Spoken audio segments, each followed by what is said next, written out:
ധർമ്മവും നീതിയും കാക്കുന്ന ഇഹവും പരവും പാലിക്കുന്ന അറിവും പൊരുളുമായ അയ്യപ്പനെ സർവാഭരണ വിഭൂഷിതനായി ധർമ്മശാസ്താവിനെ കണ്ടു തൊഴാൻ ഭക്തലക്ഷങ്ങൾ കാത്തുനിൽക്കുകയാണ്. സന്നിധാനത്ത് ലോകമെമ്പാടും കോടാനുകോടി അയ്യപ്പ ധർമ്മ വിശ്വാസികൾ മകരജ്യോതിയുടെ പുണ്യദർശനം കാത്ത് ടെലിവിഷൻ സ്ക്രീനോ അല്ലെങ്കിൽ മറ്റേ എല്ലാ സാധ്യതകൾക്ക് മുന്നിൽ ഇങ്ങനെ കാത്തു നിൽക്കുന്ന നിമിഷങ്ങളാണ്. ഏതാണ്ട് കൃത്യം ഒരു മണിക്കൂറിനപ്പുറം മകരവിളക്ക് മകരജ്യോതി ദർശനമാണ്.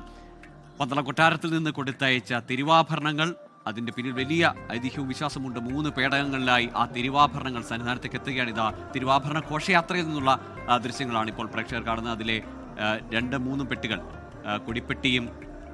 കൊടിപ്പെട്ടിയുടെ ദൃശ്യങ്ങളാണ് പ്രേക്ഷകർ ഇപ്പോൾ കണ്ടത്. 1-ാം പേടകം, ഈ പേടകമാണ് ഏറ്റവും പ്രധാനപ്പെട്ടത്. ആ പേടകത്തിൽ എന്തെന്ന് ചോദിച്ചാൽ ചന്ദനത്തിൽ തീർത്ത കിരീടത്തോടു കൂടിയ തിരുമുഖവും വാളും ചുരുകയും അരപ്പട്ടയും ശരപ്പുളിമാലയും എരിക്കിൻ പൂമാലയും നവരത്നമോതിരവും ആന, കുതിര, വെള്ളികെട്ടിയ വലംബരി ശംഖ്, ലക്ഷ്മി രൂപം, അങ്ങനെയാണ് 1-ാം പേടകത്തിൽ ഉൾക്കൊള്ളുന്നത്. അതിൽ തന്നെ ഏറ്റവും പ്രധാനം ഈ തിരുമുഖമാണ്. തിരുമുഖത്തിന് ഇനി വരുന്ന ദിവസങ്ങളിൽ സന്നിധാനത്തെ പൂജാകർമ്മങ്ങളിൽ, പ്രത്യേകിച്ച് ശരംകുത്തിയിലേക്കുള്ള ശബരിപീഠത്തിലേക്കുള്ള എഴുന്നള്ളത്തിൽ, മാളികപ്പുറത്തിന്റെ എഴുന്നള്ളത്തിലൊക്കെ ഏറെ പ്രാധാന്യമുള്ളതാണ് ഈ തിരുമുഖം. ചന്ദനത്തിൽ തീർത്ത കിരീടത്തോടു കൂടിയ തിരുമുഖം. ആ തിരുമുഖത്തിൽ അയ്യപ്പനെ ആവാഹിച്ചാണ്, മണിമണ്ഡപത്തിൽ നിന്ന് ആവാഹിച്ചാണ് ഈ മകരവിളക്ക് ഉത്സവത്തിന്റെ 5-ാം നാൾ ശരംകുത്തിയിലേക്കുള്ള ഘോഷയാത്ര പുറപ്പെടുക, എഴുന്നള്ളിപ്പ് പുറപ്പെടുക. അത് മാളികപ്പുറത്തെ എഴുന്നള്ളിപ്പൊന്നും പല പേരുകളിൽ അറിയപ്പെടുമെങ്കിലും അത് ഏറ്റവും പ്രധാനപ്പെട്ട ചടങ്ങാണ്. ഈ കാണുന്നത് പലയിടങ്ങളിലായി തിരുവാഭരണ ഘോഷയാത്രയ്ക്ക് ഭക്തർ നൽകുന്ന സ്വീകരണമാണ്. നമ്മൾ പറഞ്ഞു 83 കിലോമീറ്റർ 3 ദിവസം കൊണ്ട്, അത് കാടും മേടും പുഴയും മലയും താണ്ടിയാണ് ആ തിരുവാഭരണ ഘോഷയാത്ര വരുന്നത്. അതിനെ അനുഗമിച്ചുകൊണ്ട് ഒട്ടേറെ അയ്യപ്പ ഭക്തർ ശബരിമലയിലേക്ക് എത്താൻ കഴിയുന്നവർ ആ തിരുവാഭരണ ഘോഷയാത്രയ്ക്കൊപ്പം തന്നെ വ്രതനിഷ്ഠയോടുകൂടി ഇരുമുടി കെട്ടെത്തി. അല്ലാത്തവർ ഒരുപക്ഷെ ഈ കടന്നു പോകുന്ന വഴികളിലൊക്കെ പുഷ്പങ്ങൾ അർപ്പിച്ച് ഈ തിരുവാഭരണ പേടക വാഹക സംഘത്തിന് അവർക്ക് പഴങ്ങളും വെള്ളവും ഒക്കെ നൽകി അതുമൊരു നേർച്ചയായി, അല്ലെങ്കിൽ അതുമൊരു അയ്യപ്പനുള്ള ഓഫറിംഗായി കരുതുന്ന വിശ്വാസികളുണ്ട്. അങ്ങനെ നീണ്ട യാത്രയാണ്. 2-ാം പേടകത്തിലാവട്ടെ കലശക്കുടങ്ങളും പൂജാപാത്രങ്ങളുമാണുള്ളത്. 3-ാം പേടത്തിൽ കൊടിപ്പെട്ടിയാണ്, നെറ്റിപ്പട്ടം, ജീവത, കൊടികൾ. ആ കൊടികൾക്കും പ്രാധാന്യമുണ്ട്. ആ കൊടികൾ 2 മലകളെ സൂചിപ്പിക്കുന്ന കൊടികൾ. അങ്ങനെ ആ കൊടികളും ഈ പറഞ്ഞതുപോലെ 5-ാം ദിവസത്തിൽ, മകരവിളക്ക് ഉത്സവത്തിന് ഇന്ന് ആരംഭിക്കുന്ന മകരവിളക്ക് ഉത്സവത്തിന്റെ 5-ാം ദിവസത്തിൽ ഇനി അങ്ങോട്ടുള്ള ദിവസങ്ങളിലെല്ലാം മണിമണ്ഡപത്തിൽ അയ്യപ്പൻ ജീവസമാധിയായ, അല്ലെങ്കിൽ ധർമ്മശാസ്താവിൽ വിലയം പ്രാപിച്ചു എന്ന് വിശ്വസിക്കുന്ന ശ്രീകോവിലിന് പിന്നിലുള്ള, മാളികപ്പുറത്തെ ശ്രീകോവിലിന് പിന്നിലുള്ള മണിമണ്ഡപത്തിൽ, അവിടെയാണ് അയ്യപ്പൻ ധർമ്മശാസ്താവിലേക്ക് വിലയം പ്രാപിച്ചു എന്ന് വിശ്വസിക്കുന്നത്. ആ മണിമണ്ഡപത്തിൽ കളമെഴുത്തും പാട്ടുമുണ്ട്.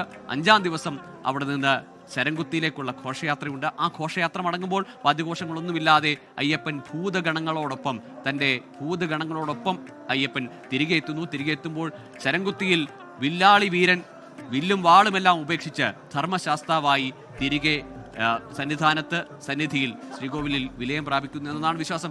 ആ ചടങ്ങോടുകൂടിയാണ് സന്നിധാനത്തെ ഈ മകരവിളക്ക് ഉത്സവം പൂർത്തിയാകുന്നത്. അതിന് പിറ്റേ ദിവസം സന്നിധാനത്ത് ദർശനം പന്തളം രാജ പ്രതിനിധിക്ക് മാത്രമാണുള്ളത്. അതിന് മുമ്പുള്ള ദിവസങ്ങളിൽ മാത്രമാണ്. ഈ 5 ദിവസത്തെ ഉത്സവത്തിൽ പ്രധാനപ്പെട്ട ചടങ്ങാണ് നമ്മൾ സൂചിപ്പിച്ചത്. നായാട്ടുവിളി അടക്കമുള്ള പ്രധാനപ്പെട്ട ചടങ്ങുകൾ ഇനി വരുന്ന ദിവസങ്ങളുണ്ട്. ആ ദിവസങ്ങളിലെല്ലാം ഈ തിരുമുഖം, 1-ാം പേടകത്തിലുള്ള 1-ാം പെട്ടിയിലുള്ള തിരുമുഖം പ്രധാനപ്പെട്ടതാണ്. ഇനിയുള്ള ദിവസങ്ങളിൽ അത് ചാർത്തിയുള്ള ചടങ്ങുകൾ ഏറെ നടക്കുന്നുണ്ട്. ഇപ്പോൾ MG പ്രതീഷ് സന്നിധാനത്ത് നിന്ന് ചേരുകയാണ്. പ്രതീഷ്, സന്നിധാനമാകെ ശരണമന്ത്രങ്ങളാൽ മുഖരിതമാകുന്നത് നമുക്ക് കേൾക്കാം. അവിടെ ഇപ്പോൾ ആ സ്വർണ്ണവർണ്ണം സന്നിധാനത്തിന്റെ 18 പടികൾ, ഒപ്പം കൊടിമരം, പൊന്നമ്പലം, അങ്ങനെ ഇരുട്ട് വീണപ്പോൾ ദീപപ്രഭയിൽ സന്നിധാനമാകെ തിളങ്ങി നിൽക്കുകയാണ്. ഇനിയുള്ള നിമിഷങ്ങൾ ഭക്തി നിർഭരമായ, കണ്ണും മനസ്സും നിറയ്ക്കുന്ന ദൃശ്യങ്ങൾ കൂടിയാണ് വരുന്നത്. കേൾക്കുന്നത് ശരണമന്ത്രങ്ങളും മന്ത്രോച്ചാരണങ്ങളും മാത്രമാണ്.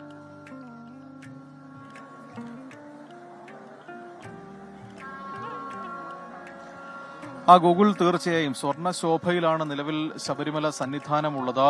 ശരണ മന്ത്രങ്ങളാൽ മുഖരിതമാണ്.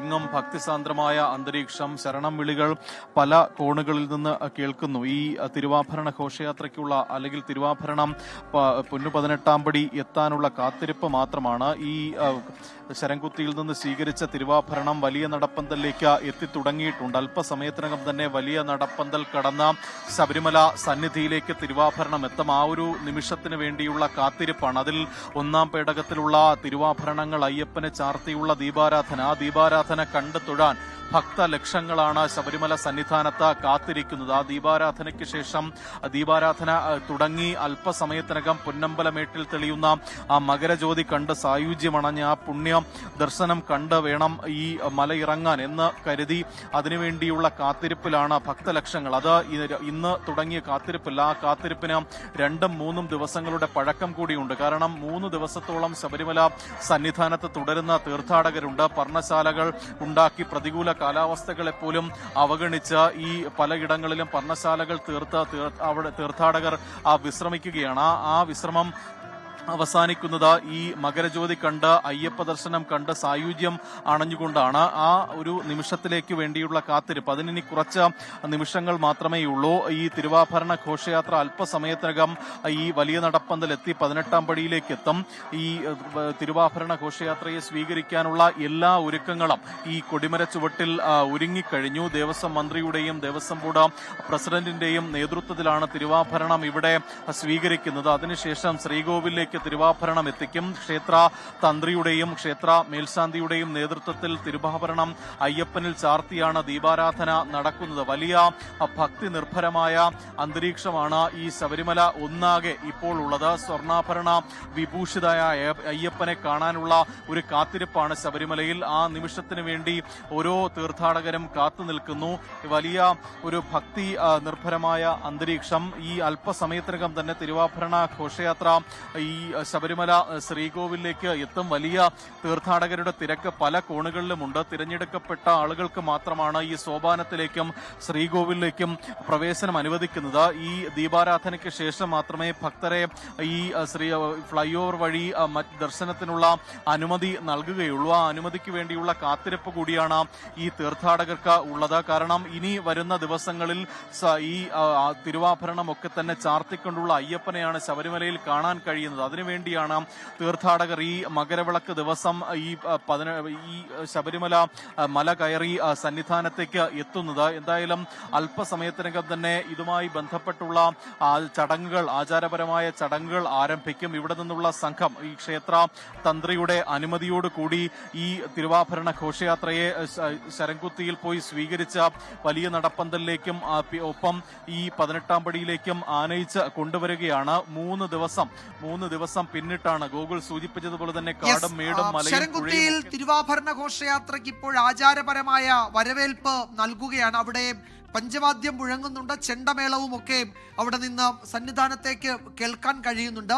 ഇനി ഏതാനും മിനിറ്റുകൾ കഴിയുമ്പോഴേക്കും നമ്മൾ ഇപ്പോൾ കാണുന്ന ഈ പൊന്നു 18ാം പടി ചവിട്ടി തിരുവാഭരണ പേടക സംഘം തിരുമുറ്റത്തേക്ക് എത്തും. അവിടെ നമ്മൾ ദൃശ്യങ്ങളിൽ കാണുന്നുണ്ട്. അവിടെ ഘോഷയാത്ര ഇങ്ങനെ കടന്നു വരികയായിരുന്നു. അല്പസമയം മുമ്പാണ് അവിടെ സ്വീകരണം നൽകിയത്. അവിടെ നിന്നും ആ യാത്ര സന്നിധാനം ലക്ഷ്യമാക്കി പുറപ്പെട്ടിട്ടുണ്ട്. നൂറുകണക്കിന് അല്ല ആയിരക്കണക്കിന് അയ്യപ്പ ഭക്തർ അണിചേരുന്ന ഒരു വലിയ യാത്രയാണ് സന്നിധാനത്തേക്ക് ഇപ്പോൾ അവിടെ നിന്ന് ആരംഭിച്ചിരിക്കുന്നത്. അവിടെ വലിയ നടപ്പന്തലൊക്കെ കടന്ന് തിരുവാഭരണ പേടകവും വഹിച്ചുകൊണ്ടുള്ള ആ ഘോഷയാത്ര 18ാം പടി ചവിട്ടി തിരുമുറ്റത്തെത്തി ക്ഷേത്രത്തിന്റെ ശ്രീകോവിലിൽ തന്ത്രി മേൽശാന്തിയും ഏറ്റുവാങ്ങി ക്ഷേത്രത്തിനകത്തേക്ക് കൊണ്ടുപോയി നടയടച്ചാൽ പിന്നീട് ദീപാരാധനയ്ക്ക് വേണ്ടിയുള്ള കാത്തിരിപ്പാണ്.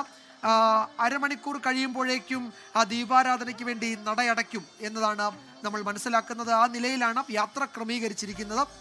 ഇപ്പോൾ ദൃശ്യങ്ങളിൽ കാണാം, പൊന്നമ്പലമേട് കാണാൻ കഴിയുന്ന എല്ലായിടത്തും ഭക്തരിങ്ങനെ കാത്തു നിൽക്കുകയാണ്. പൊന്നമ്പലമേട്ടിലെ ദീപാരാധന കഴിയുന്നത്, അല്ലെങ്കിൽ അത് ആ സമയത്ത് അതിനെ ദർശിക്കുന്നതിന്, അതിനെ നമസ്കരിക്കുന്നതിന്, അതിനെ വണങ്ങുന്നതിന് വേണ്ടിയൊക്കെ കാത്തിരിക്കുകയാണ്. ലോകത്തെവിടെയായാലും ഏത് സമയത്തും 24 വാർത്തകളും ഓഗ്മെന്റഡ് റിയാലിറ്റി പാക്കേജുകളും എക്സ്പ്ലെയിനറുകളും വിശദമായി കാണാൻ ഞങ്ങളുടെ യൂട്യൂബ് ചാനൽ നിങ്ങൾക്ക് സബ്സ്ക്രൈബ് ചെയ്യാം.